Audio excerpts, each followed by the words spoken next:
up, swashbucklers? You're listening to Under the Crossbones, episode number 197. My name is Phil Johnson. I'm your host for the show and the ship's underboss each and every week. Thanks for tuning in. Thanks for telling your friends and visiting sponsors, sending donations, all the cool stuff that you do that helps me keep the old boat. I appreciate it up and down, left and right, sideways, and backwards and forwards. We're brought to you today by Scuba Wise and Pirate Radio The Treasure Coast. We'll talk more about them later. This is episode number 197. So fun fact about the number 197. In the year 197, Galen's major work on medicines, Pharmacologia, is published. This is a very famous work on early medicine from the Greek world.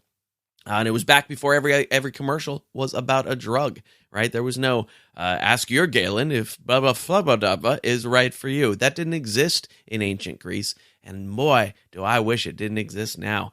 So anyway, that was the year 197. Back in the good old days in the year 197. All right, so full disclosure, I am doing this a few days earlier than I normally would because I have to get it done before I go to the pirate invasion of Long Beach. Because that is long, full days, my friends, yes. And the entire weekend is going to be plowed up with that. And all day Monday, I will be driving home. So I'm doing this a few days early to make sure to get it out to you on time. So I'm going to assume that the festival was amazing. And because I haven't been there yet. But I assume it will be fantastic and there are good times will be had. Maybe there will be dudes breakdancing to sea shanties like last year. That'll be fun. So I'll give you the whole update on it next week is what I'm saying. Because of this, the terms of time travel, I cannot tell you about the festival before I've gone to it. Wish I could, but science. But do make sure you come by the Facebook page, facebook.com/underthecrossbones. I will be doing Facebook Live videos all weekend from the festival. So if you missed them during the festival, they're still there. Just hit that little videos tab and you'll be able to see all the cool stuff that we were doing at the pirate invasion of Long Beach. My guest on the show today, however, is a very exciting one. It is author Stephan Talty, who is the author of Empire of Blue Water, and also he's the co-writer of A Captain's Duty with Richard Phillips. That's the book that became the movie Captain Phillips. So, very exciting there. But I ran across Stephan Talty first on his book The Black Hand, which is about an Italian crime organization in the early 1900s called the Black Hand. This is before the Mafia as an entity, and they were using a lot of tactics that the Italian mobsters were not using in Italy. They were inventing things here, bad things, and it's a story of the very first Italian cop in the USA named Joe Petrosino, who did his best to take down the Black Hand. It is a very interesting and rather terrifying story. And if you have not read The Black Hand yet, absolutely, it's a fantastic book. You will definitely enjoy it, especially if you like mafia stories at all. I grew up, I'm half Italian. Everybody on my mom's side is all New Jersey, New York Italian people. So we had plenty of mob stories growing up, but I never had heard of The Black Hand for some reason. It's a fascinating book. Definitely go check it out. We had a few mobsters in the family, a couple of them. From what I know, they were pretty inept. They were not good at being mobsters at all. The couple that we had ended up in jail because they were kind of screw-ups. So we don't have any good mobsters in my family, just kind of screw-ups, that kind of thing.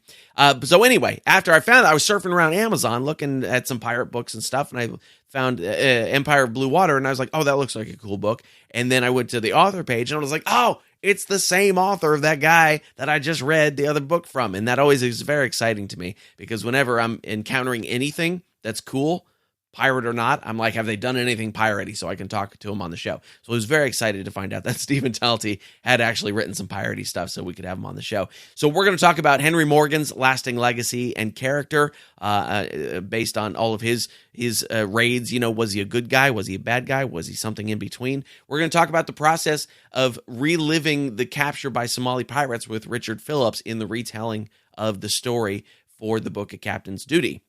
Very fascinating stuff there. And, of course, we're going to talk some Black Hand as well. We're going to talk about this precursor to the Mafia and Joe Petrosino, the Italian cop who did his best to take them down and was killed in the process. So fascinating stuff in this episode today. I think you're going to really dig it. If you're enjoying the show, come join us over on Facebook. It's facebook.com/underthecrossbones. On Twitter, we're at undercrossbones. No the in that one. It's too long. And if you are not yet subscribed to the show, make sure you hit that little subscribe button. Just do it now. Just click on over. I mean, if you're on the freeway, slow down to slow down a little bit. You don't have to stop. Don't stop in the middle of the freeway.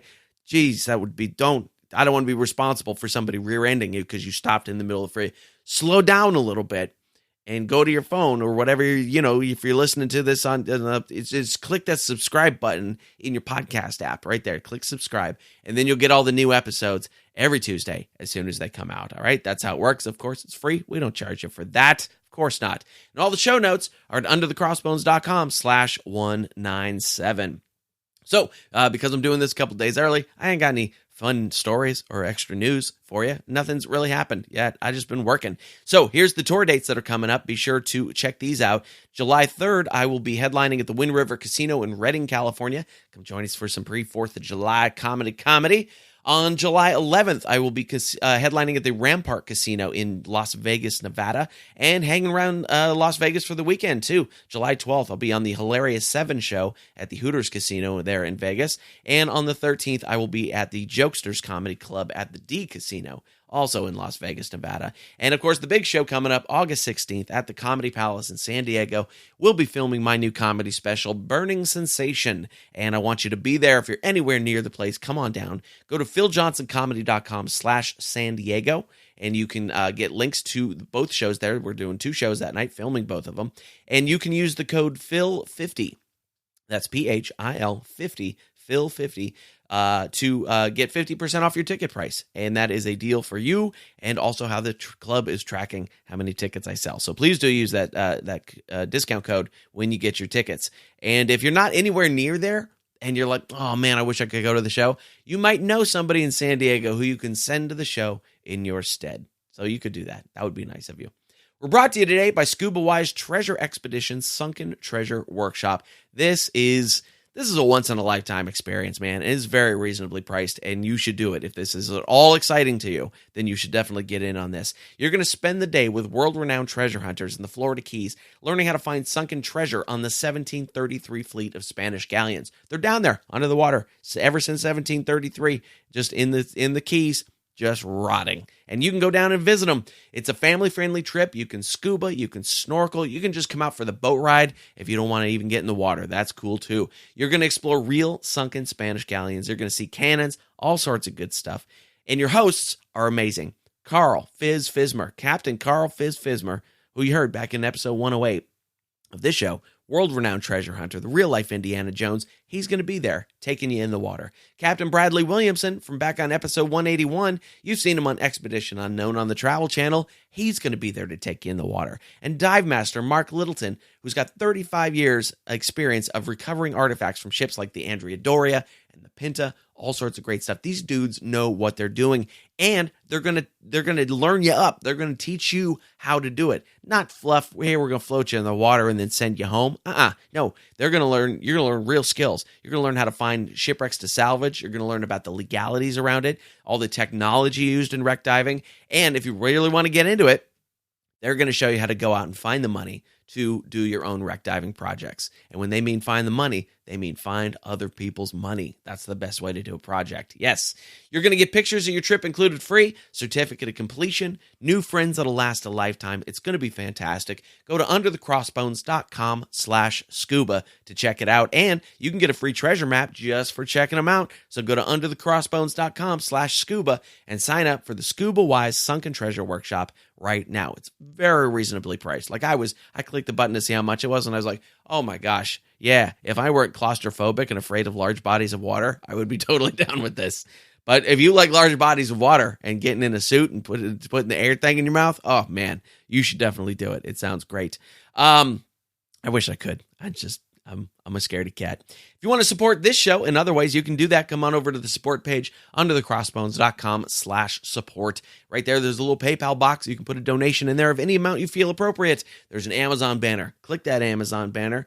Buy yourself something nice at Amazon. Doesn't cost you anything more than the thing you're buying. And Amazon kicks me back a little commission, a few shekels, to help keep the old boat afloat. If you would like to be a sponsor of the show, like Scuba Wise or Pirate Radio The Treasure Coast or any of the other great sponsors we've had over the years, there's information about that there too. All right, so let's get into this. I'm very excited for you to hear this talk because it's very cool, and we're gonna span some history on this one. Yes, we are, at least a couple hundred years. This is my talk with author Stephan Talty. Enjoy. So the first thing I want to tell you is that my friend Nick Hoffman, who's a friend of the show and big piratey guy, read Empire of Blue Water on his honeymoon in Jamaica, and then proceeded to name his son Morgan. Get out. So you've had that kind of effect on a small child's life. Well, it's kind of immortality, I guess. I'm very happy to hear that. And I'm pretty sure that the kid is not going to sack Panama at any point. He's a pretty good kid. Very cool. So let's establish a little pirate cred here first. So you're the author of Empire of Blue Water, which is about Henry Morgan's sack on all of the Spanish properties of the Caribbean, and you also co-wrote A Captain's Duty with Richard Phillips, which is the book that got turned into Captain Phillips. So we've got sort of both eras of piracy happening here. But let's talk about let's talk about Empire of Blue Water a little bit first, and what was your reason for digging into that story? I think when I look back at the books I've written, one theme that kind of runs through all of them is that an individual who sort of goes up against a larger force in history and changes history by doing it. I wrote a book about the Dalai Lama kind of versus the Chinese Communist Empire. And Morgan appealed to me because he was really kind of a nobody in the beginning, and he goes to the West Indies, to the New World, and really out of personal ambition, desire to make his name and his fortune, he really does change the course of colonial America, Spanish history, English history. And just that kind of enterprise and that courage really just appealed to me. That's interesting. And my question with these guys is always, had he not done that, would somebody else have done it? And if nobody else had done it, what would that revisionist history have looked like? Did you put any thinking into that at all? To your first question, I think other people might have tried to do it. Certainly there were other pirates, other captains from England who were opposing the Spanish Empire. I don't think anyone could have done it with his sort of combination of ability to lead a group of often vicious, demanding men, and also just strategic brilliance. I mean, he outfought numbers against him. I mean, he's often outnumbered on the battlefield. When he attacked Panama, he was outnumbered at least 2 to 3 to 1. So I don't think that anyone would have done it as successfully as he did. And I think had he not kind of broken the spine of the Spanish Empire and really threw into doubt its revenue stream coming from the mines, the silver mines in South America, and also just the kind of authority. You have to remember that Spain in these years was kind of like the evil empire. People didn't think of it collapsing. People didn't imagine that as a possibility. And when Morgan and this kind of ragtag group of guys went out there and started pillaging cities and defeating armies, they really saw it as more vulnerable. So I think today, South America would be even more Spanish. I think Jamaica would have remained a Spanish possession. And just the English influence throughout that region, throughout the Caribbean, would have been much less because, Morgan was really the point of the spear. He got in there. He broke the kind of mysticism that Spain was seen with, and helped England sort of establish a place there. Okay, yeah. I liked, and I found it very interesting that the way that you painted Spain as way less organized and way less powerful than anybody at the time or even now might have thought. Mm-hmm. What kind of research were you doing into the subject where you found that kind of information? I went to a lot of archives in Spain and England. I also read all the memoirs I could get my hands on of notables, of Spanish officials. So there was enough there to paint a portrait of sort of a decaying bureaucracy. Spain's problem was that the silver from South America and the other riches, the gems, kind of acted as a steroid on the body of Spain, if you will. It sort of expanded further than it really should have. So every time it conquered a territory, it then had to protect it. It had to supply it.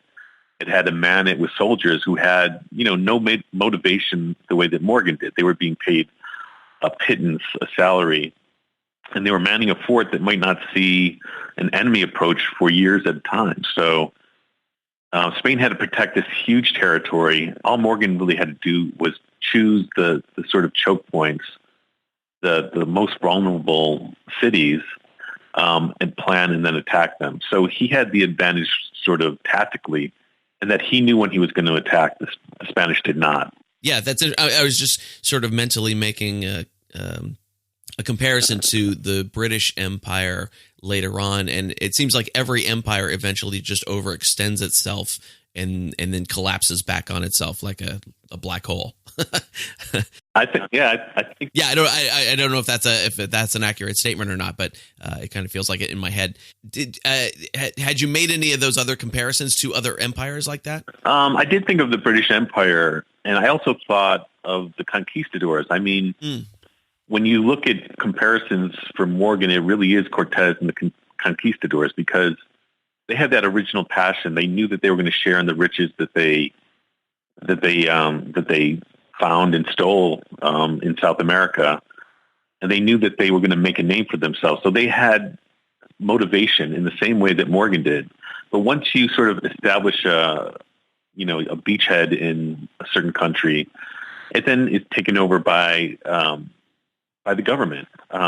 One fascinating thing I found in the Spanish archive was that even beggars who were going to walk the streets and ask for money in Mexico or Venezuela or any of the Spanish territories had to apply for a license that was sent back on a ship to Madrid and, went through probably months and months of bureaucracy and then was sent back with permission. So they sought to control every aspect of human activity, whereas Morgan had very few rules for his buccaneers, for his pirates. They were each kind of independent contractors. They had a health insurance plan. If you lost an arm, you got a certain amount of pieces of bait. But they shared in the riches, and they were also kind of a radical democracy. They elected who they felt was the best leader to man these expeditions against the Spanish. And if you failed, you went right back into the ranks, and someone else took over. So it was kind of naked capitalism in the same way that what the Conquistadors did. So it's really different stages. The empires always begin with men like Henry Morgan or Cortez, who are bold, who are ambitious, even fanatical, obsessed with one thing. And then they kind of deteriorate into, bureaucrats and officials who are just kind of serving their time and hoping to go back to Barcelona or Madrid. Right. And raging alcoholics, apparently. Absolutely. The democracy that Morgan had set up around his crews seemed to quickly fall apart when the crew didn't think the money was going to be there, which I guess you could make a parallel to "it's the economy, stupid," the argument that we use in politics a lot. Do you see a difference there, and has there been any improvement on that idea? I think you have to look at who the pirates and buccaneers were. A lot of them were either political refugees. They were men who had been let out or escaped from debtor's prison. They were younger sons who didn't inherit the older son's fortune. Money was at the center of why they were in the West Indies. They wanted to make their name, and then they wanted to become gentlemen. I mean, Henry Morgan bought several estates in Jamaica, and it became kind of landed gentry. So I think there were two things. There was money, and there were many times during these expeditions when Morgan was faced with this kind of almost like a mutiny, a rebellion, because the value of the things that they had captured, the plate, the silver, even slaves, didn't add up to what the what the pirates had believed was Right. going to happen. And it became more difficult for him because as his name grew larger, the expeditions grew larger, but also the expectations of his men. You know, he was a legend by the time he was in his early 30s, and they expected if you went with Morgan, you would come home a rich man. So what he did was often he would attack a city, and if there was not enough money from the merchants of that city, he would improvise, and he would go plan to hit another town or another estate until his men were satisfied. So what you see with Morgan is someone responding to his constituents, if you will. If the money wasn't good enough, he would go after another target. And I think that was also, you know, why he had such a long career as a pirate. He kind of responded to his men and gave them what they wanted. Yeah. Okay. I can see that. Yeah. So in your estimation, was Morgan a good guy or a bad guy, or is that not even a relevant argument? I think for his time, I mean, he was definitely mixed. He wasn't an unusually cruel guy in the kind of pantheon of pirates. There were kind of sociopaths who worked in these ships, and they would torture and maim their victims almost just for the pleasure of it. Sure. Morgan, on certain expeditions, was accused of being too nice, actually, to the merchants that he was holding hostage. He didn't kill them enough, because that was part of your reputation. You stormed a city, and oftentimes the merchants knew you were coming, so they buried their plate and their valuables somewhere, and they basically stood up to a bunch of, you know, what we would call torture now. But if your reputation was such that you were known as a madman and almost a psychopath, they would give up much more quickly, and you would become richer faster. Certainly. So I think, you know, judging him by the mores of his times, he was a fairly stand-up guy. He did sort of use the foreign policy of England to get what he wanted, and he would pretend that, you know, there were times the English throne told him not to attack ships from Holland or from France or from Spain, and he would ignore that because he wanted what he wanted. But the thing was, in the end, I do think he was a patriot. I think in the back of his mind was he wanted to claim in a certain way these lands for the English king and for Protestant victories, basically. I thought that was an interesting take on that too, when it was mentioned in the book that he really did consider himself a patriot, because so many of those guys were, you know, a man of no country. Essentially, they were rebelling against everything and everybody. So certainly later after Morgan, when you get to, you know, Blackbeard and that ilk, I think that became more of a thing. Did you think the pirates in Morgan's time were generally more patriotic and on the side of their country, or was that just Morgan himself? I mean, when you compare them to the later guys, definitely more patriotic. They came of age in a world where it was basically England versus Spain, Catholic versus Protestant. And even if, you know, they didn't like the current king on the throne, even if they weren't super nationalistic, that religious rivalry still kind of dwelt within them, and they responded to it. They didn't like attacking the Dutch, who were Protestants, as much as they liked attacking the Spanish Catholics. So, right. You know, call it, you know, a sectarian divide, or call it prejudice, or whatever you want. It was just in the air that they breathed. That you were judged by what faith you belonged to. So that was one of their earliest loyalties, and it kind of, you know, bore fruit on the seas when they were attacking different ships. Okay. So we can kind of use this to segue over into the Richard Phillips story that you co-wrote with him, and which is only a couple years later after you wrote Empire of Blue Water. So were you still in a pirate frame of mind going into talking with Richard Phillips and helping him write his book? Yeah, Empire of Blue Water was one of my favorite books to write. I mean, there's some books that turn out well but are kind of, you know, tough to write and kind of miserable in the research. But, you know, having written that, I was always on the lookout for another pirate book. And this is really piracy from the other end. We're looking at the victims of pirates, you know, being attacked on the open seas off the coast of Somalia and Africa. But it still had that element of, you know, you had a multinational company with these multi-million-dollar ship being attacked by guys, who were really dirt poor and who had their own sort of ambitions to make it big in the world. So yeah, it was definitely a kind of echo of what I had done with Empire of Blue Water. Did Richard Phillips have any sort of empathy for the reasons that those pirates were doing what they were doing? In the beginning, he did. I mean, he could see that they were poor. He knew that pirates were working in that area. And the pirates often said one of the reasons they were out there is because their coastal waters had been overfished by Japanese and European boats, so that their livelihood had been taken away. That might have been true in the beginning. I think later it just became a business on its own that was incredibly lucrative, and that's why they were taking over these ships. I do think the thing that changed his mind was once they got on the rescue vessel and they had him isolated. Again, we're talking about a difference in religion. They talked a lot about, being Muslim and that he was not Muslim, so he didn't deserve the rights of one of their own people. And they would tell him about, what he should eat, how he should eat. And I think they mistreated him in a way that he felt would not have been done to a Muslim prisoner. So that, I think that sort of leached away some of the original sympathy he had for these guys.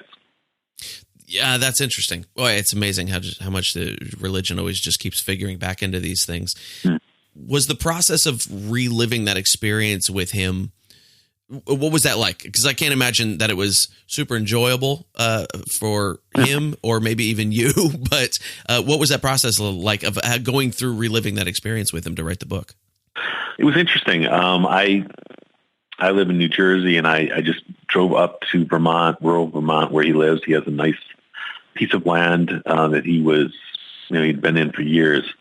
And so we just sat around and we would have lunch and a few beers in the afternoon, and we'd sit in his yard, and I would just tape record our conversations. This went on for like 5 days. And Rich is not, he's very much kind of a Yankee. He's not overly emotional on the surface and extremely detailed. He could remember down to the minute certain events, and that was always a worry for me, that this experience was so traumatic for him. Would he remember, the order in which things happened, which you need for the book? Right.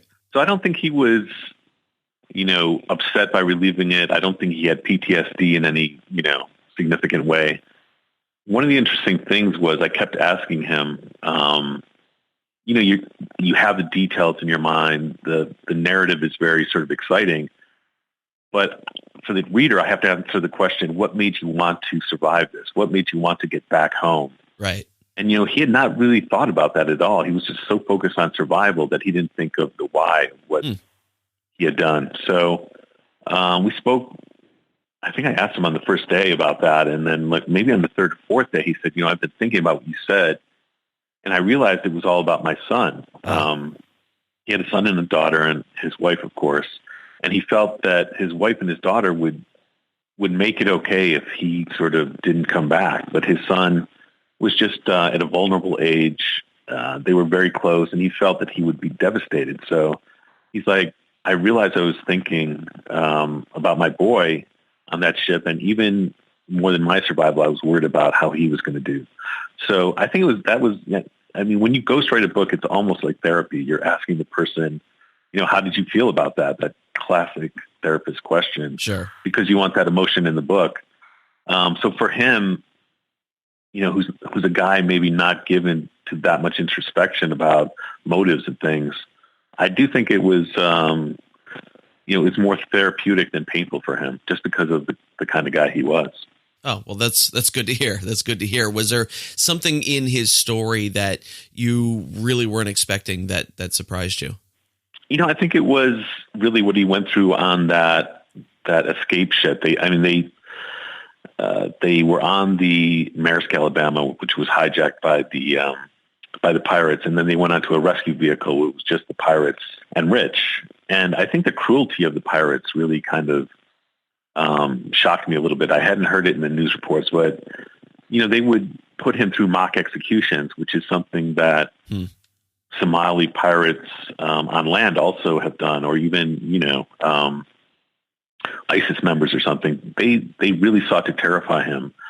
in a way that I don't think, was strategic in getting the reward. I think they just did it partly out of their own cruelty, and partly to sort of motivate him to tell the U.S. government, you have to pay this ransom. Right. So it was kind of disturbing, the details he had. He was really certain at different moments that he was going to die on that rescue boat, and that really came through to me. Wow, mock executions. That sounds terrifying. Wow. It does. Yeah, that's crazy. So I'm going to skip ahead a little bit here in your list of books. You're very prolific. It looks like it took you a good few years to get the Captain Morgan book written, but after that you plow along with something, at least one or two things every year, which is pretty crazy. What does your writing process look like that you're able to, put something out on a relatively yearly or less basis? Honestly, the toughest part of what I do is finding the ideas. Okay.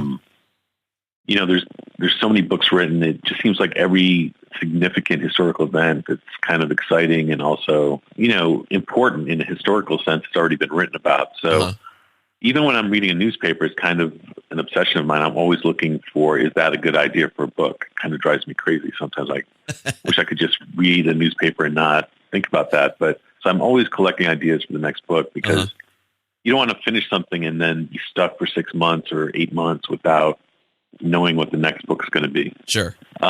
So once I have an idea, I've worked with the same publisher for 3 or 4 books now, and I'll write maybe a 25 or 30 page proposal, just laying out the story and the characters and the structure of the book, just to give them an idea that A, this is something that they would be interested in, and B, that it might be somewhat commercial, that people might like to buy this book. So, I'll spend maybe a month working on that proposal and refining it, send it off to my editor. We'll talk about it. And sometimes they say, we just don't think this is going to work. And I have to sort of, deal with that and see how strongly I'm committed to a certain idea, or look for the next one. So, but once I have that, approval from the editor and we're all on the same page, I just find as many archives as I can, as many original sources. That's really what you want. You want letters, diaries, interviews with the people involved. So my next book coming out next spring is about a Mossad operation to hunt down the butcher of Latvia, who was a notorious war criminal during World War II. And so, I went to Israel to interview the original Mossad members. Are mostly dead, but their children remember this operation and remember the personalities of the guys involved. So I went and interviewed them and did research at Yad Vashem, which is the big Holocaust memorial and museum in Jerusalem. So, original sources trump everything, and that's really what you're looking for. Sure, definitely. And then are you a, sit down and write for 4 hours every day kind of guy? Is that your process? I'm actually, as many writers are, I think, a word count guy. Like if I think I've done 1,000 good words, a typical nonfiction manuscript might be 80 or 100,000 words. So if I'm doing 1,000 words a day, I feel like I've done my job and that I can sort of knock off after that. Okay. So yeah, it's not really limited by time. I just want to know that I put, 2 or 3 good pages down and that it's something to build on for the next day. Okay. Yeah. Interesting. It's funny that you mentioned not being able to look at a newspaper without thinking about ideas, because I'm a musician and comedian as my regular gig. And that is exactly the same thing that's constantly going through my head. Is that a joke? Is that a song? Where can I use this? So I get that. I get that completely. It's interesting. I once dated an opera singer, believe it or not, and I saw a review of a film starring an opera singer, and I'm like, oh my God, she's going to love this. So it's like, I think our third date, I brought it to her, and afterward, I could tell that she was had not been into the film, and she's like, I do this every day. I want to escape what I just saw in the film. Like, I'd rather see something about corrupt cops or something. And I was like, that's very true. It's like, you don't want to talk shop once you're done with it, because you're so obsessed with it during the day. You kind of need to escape. Yeah. Oh, yeah. I get that totally. I took my girlfriend and her friend to see Dame Edna on the retirement tour. Yeah. I don't know if you know who Dame Edna is. Yeah. Of course. Yeah. Guy in drag. Right. So we went and I'm watching the show and I'm liking it, but comedians don't laugh at anything anymore because we can see all the structure and the built behind it. You know, she's like, my girlfriend's like, why aren't you laughing? Why aren't you having a good time? I'm like, oh, no, I am. I just know every punchline that's coming already. That's true. Even when you're reading a book, I think one of my criteria for a good book is, can I predict the next sentence or the next paragraph? And yes. A lot of times you can. Just the rhythm and the the cadence of what you're hearing, okay, this is going to be X or Y, and it almost always is. So when you're surprised, that to me is just a great book. Yeah. And so when you're writing, when you catch yourself doing one of those, I mean, there's an element of you kind of have to do some of that so that it's still a cohesive book to the average reader, I would guess. But when you catch yourself doing that, do you try and switch it up and do something different? Yeah, I definitely do. I don't want to, like you said, you do establish a rhythm that gets the reader through the book. But it's especially kind of important moments, you want to, you kind of want to jar them out of, not being sort of hypnotized by what you're telling them. You want to sort of recreate the surprise of the event on the page in a way that's not predictable. Mm-hmm. So, but I'm constantly, revising, like as many filmmakers or writers will tell you, like sometimes I'll do a reading and I'll be in the middle of the reading in a chapter and I'll be like, that's not quite right. You want to go back and fix it right there as you're reading it.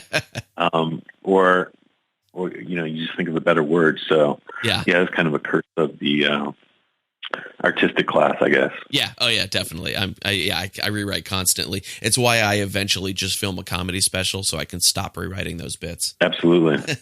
So let's fast forward a little bit to The Black Hand. Only because I haven't read the books in between yet, and I'm going to. But The Black Hand I found absolutely fascinating because I really didn't know anything about it. And I have half of everybody on my mom's side of the family is New Jersey Italians. Wow. And somehow I still missed this story. We had plenty of mob stories growing up, but I did not know anything about The Black Hand. And when I just read the synopsis, I was like, I'm in. I'm completely in. So what was your connection to that story and to that Joe Petrosino as the guy that changed history, as you kind of put it? Right. Again, I think I was reading a newspaper or maybe a magazine. And I came across, it might have been about the mob. It might have been about the NYPD. But I came across one line that said, Joseph Petrosino is the only NYPD officer to be assassinated on foreign soil. And like you, I had no idea who this Joseph Petrosino was. So I just knew that there was a story there. And the more I dug, the more I realized that, when we think about mafia fighters or when we think about, like Elliot Ness or the early FBI, those are always the guys we think of opposing the early mob. And in actuality, it was another Italian. It was another Italian who was just enraged by the way that these mobsters were, besmirching the Italian name and throwing Italian culture into disrepute. And just every day risked his life to fight these guys. So I think one of the reasons you hadn't heard about it, and perhaps I didn't either, is this sort of took place pre-Hollywood. I mean, sure, this is 1905, around there. So when Hollywood comes into, its sort of golden age, and later on, it's telling the story of the modern mafia, the five families. So that Petrosino, who's really the originator, and the Black Hand, which is the originator of what we think of as sort of mafia-style crime in America, both these guys are really kind of the first on the scene. They get forgotten, and we think about the FBI. We think about, like I said, the five families of New York, and we don't realize there was something before that was kind of the model, the blueprint for what happened later. It's been a little bit since I've read the book, but it seemed to me that at the time the Italian mafia didn't particularly like what the Black Hand was doing. Am I correct in that? That's interesting. Well, a lot of the guys who became sort of the Black Hand in America were what we would call gangsters or mobsters in Italy, and they were either being pursued or indicted by the Italian law enforcement system. So they used America as almost as an escape valve. They would come to America and, using a fake name or whatever, and they would escape that prosecution. So a lot of them, brought these sort of ideas and schemes from Italy, but they changed when they came to America. The Black Hand was mostly an extortion kind of operation where you would get a letter in the mail if you were a small-time grocer or perhaps a banker saying that, congratulations on your success, but we want a piece of it, which was essentially the message. That wasn't done. That was not like a huge part of the criminal activity in Italy. So I don't think they disdained it, but they didn't sort of recognize it as something that they had originated. Oh, okay. But Petrosino definitely, for that reason, became an enemy both in America and in Italy because he threatened to shut off that escape valve for Italian criminals and even wanted to, pursue some guys back in Italy or to deport them back to Italy where they would face prosecution. So, he definitely had enemies on both sides of the Atlantic. Yeah, okay. It struck me the entire time that I was reading it that all the same stuff is happening now and happened before. When the Irish came to America, they were reviled. When the Italians came to America, they were reviled. Now, when Muslims are coming to America, they're reviled. And so, I mean, is that a sequence of events that we ever get out of, or just does eventually everybody have to come here and we get over it? It's true. I was thinking about that when I was writing the book. It's so predictable, and yet it keeps happening, like you said. I think immediately as soon as a new sort of population arrives on our shores, there are caricatures that are immediately circulated about them based on, hearsay or whatever. And for the Italians, it was, these people are criminal minded, that they're sort of born in conspiracies and that they'll never really be Democrats. They'll always, follow these gang leaders. I mean, Americans really believed that once the Italians started voting, they would vote in, the leaders of the Black Hand. That was a fear that went beyond criminality. They really thought that they were going to try and destabilize American democracy. And so there were laws passed in Virginia and especially in the southern states. One reason you don't see many Italian names down south is that the southern states really tried to keep Italians out of their towns and cities because they feared the Black Hand. So, this is something like you said, the prejudice against new immigrants continues to this day. But even, if you look at the names of people who attended, say, Ole Miss, you don't see that many Italian names, whereas Columbia University or in the Northeast, you see many. Sure. And this goes back to that fear of the Black Hand. Amazing. I found it shocking how extensive the Black Hand was throughout the country. And I mean, it was to the point where it felt hopeless about halfway through the book. And I was like, I don't know how they're not still here now, reading what was happening then. Even though Petrosino didn't really super succeed in taking them down, even though he put a big dent in them, what was it that eventually took down the Black Hand? Or maybe they didn't, and maybe they just turned into the Italian mob? You're right. There were a few things. Petrosino really did kind of write the blueprint for how to attack the Black Hand. He just never got the chance to carry it out. So what eventually brought them down was a few things. In New York, an NYPD commissioner followed that blueprint that Petrosino had laid down about sort of dedicating the whole police force to going after the Black Hand and bracing them on the street. That means sort of going up to them and saying, you need to be out of town by 8 a.m. tomorrow. I mean, sort of stuff that was not entirely constitutional at some points. But they identified and they just sort of harassed them, and they went after, one thing that Petrosino did, he would sort of pretend to be a victim and go to a delivery point and arrest the Black Hand criminal who was there to pick up the money. So in New York, they kind of followed Petrosino's plan, but across the rest of the country, there were federal cases for using the mail for sort of terroristic purposes because they would send, threatening notes in the U.S. mail. So that became a federal crime. So they had prosecutions out west that really put a dent. I believe it was St. Louis, the big case was. Okay. That put a dent in their business. And then you also had, you had prohibition coming in the teens. And so, that was so lucrative that it almost overshadowed the extortion game. Oh, okay. And you also had, second generation Italians who moved away from the cities and into the suburbs and became less sort of, vulnerable to gangsters that were walking down the street every day. They kind of got away from Little Italy, and so the criminals couldn't kind of lord it over them in the same way. So it was a variety of factors, but Petrosino was definitely influential in bringing it down, especially in New York. Okay, fascinating. And is the movie still in the works somewhere? Yeah, there's a screenplay. We've been optioned by Appian Way, which is Leonardo DiCaprio's production company, and they brought it to Paramount, so that would sort of where they would be producing the movie.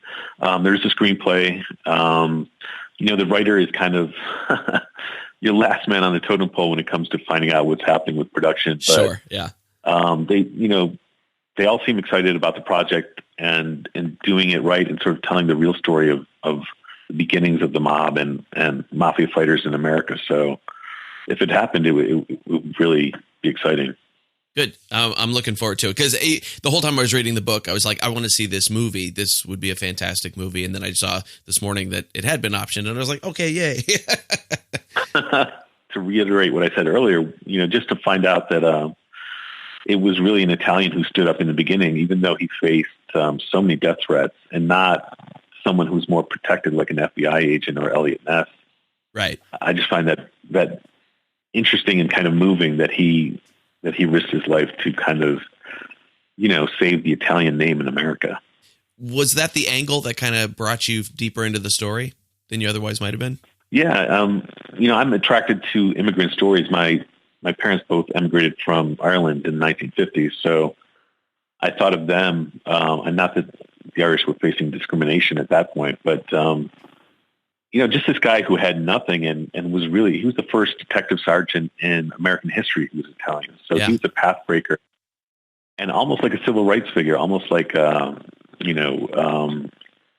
Paul Robeson or something like that for his own community. So, it went beyond just kind of cops and robbers. That I like that it had more of a social angle. And I think he really was kind of a hero in that regard. Yeah, certainly. So the most recent book you put out is called Saving Bravo, the greatest rescue mission in Navy SEAL history, which I haven't read yet, but give us a little teaser of that to get me to the next book. Sure. So in 1972, an Air Force navigator was shot down behind enemy lines in Vietnam. And he was a guy who possessed some Cold War secrets. And so the Pentagon wanted him back, and it became the largest rescue operation in Vietnam during the Vietnam War and also in Cold War history as well. So 11 guys died trying to get him back. And it became a story for me. I think the Pentagon wanted him back for one reason, because he was valuable from an intelligence standpoint. But in 1972, I think the guys on the ground didn't really care who he was. They would have gone after a private or, an army cook in the same way. It was more about, for them, the war was either at a stalemate or was being lost. They didn't feel the support of the American people or their political leaders. So this rescue really gave their service meaning in a way that other things didn't. So they wanted to get this guy back almost as, a way to kind of get a victory in a place and time where victories were very scarce. Uh-huh. And that's what sort of moved me to write the book. I wanted to tell the story of the 11 men who went after him and didn't come back, and why they were in Vietnam and what their lives were like. And also the story of the Navy SEAL who went out and basically, with one South Vietnamese soldier, brought this guy back single-handedly. Just incredible courage on both of their parts. Great. It sounds fantastic. I'm in. All right. So where's a good place online for people to keep track of what you're doing, new projects, things like that? I have a website, StephanTalty.com. That's StephanTalty.com. Great.